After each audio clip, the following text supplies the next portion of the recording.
Сайн байна уу? Үндэсний бичих соёлоо эрхэмлэн дээдлэе. Уриан доор бэлтгэсэн контентийг хүргэж байна. Монгол бичиг нь 13 дугаар зуунаас эхлэн 1946 он хүртэл хэрэгжилсэн албан ёсны бичиг юм. 2015 онд Монгол Улсын их хурал Монгол хэлний тухай хуулийг батлан гаргаж 2025 оноос төрийн болон нутгийн өөрөө удирдах байгууллагууд албан хэрэгээ кирилл болон үндэсний хос бичгээр хөтлөн явуулахыг хуульчилсан билээ.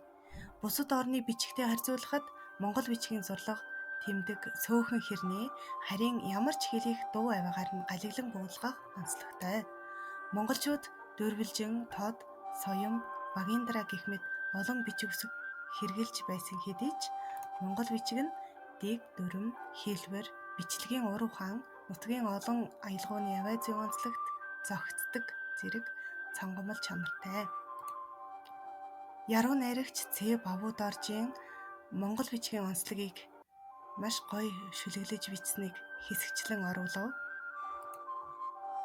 Нарны мандлаас ургуулж бичдэг, нарнаас доош урсгаж бичдэг, нандан туяатай сүлжиж бичдэг, намэрсэн бороотой сүлж бичдэг. Сөгдөж мэхий сүлд бичиг минь өргөж бадрий, өрлөг бичиг минь. Үндэсний бичиг нь нийт 29 үсэгтэй.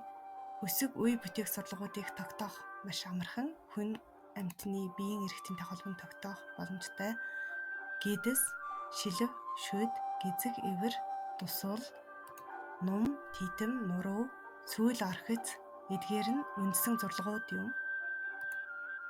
Үндэсний бичгээр уншиж, бичиж сурах мэдлэг чадвараа ахиулахын тулд ашиглах зарим материалуудаас дурдвал Монгол Улсын гавьяад багш Иш Чойма багшийн нийт 25 хичээлийг YouTube-ээс үзэх боломжтой.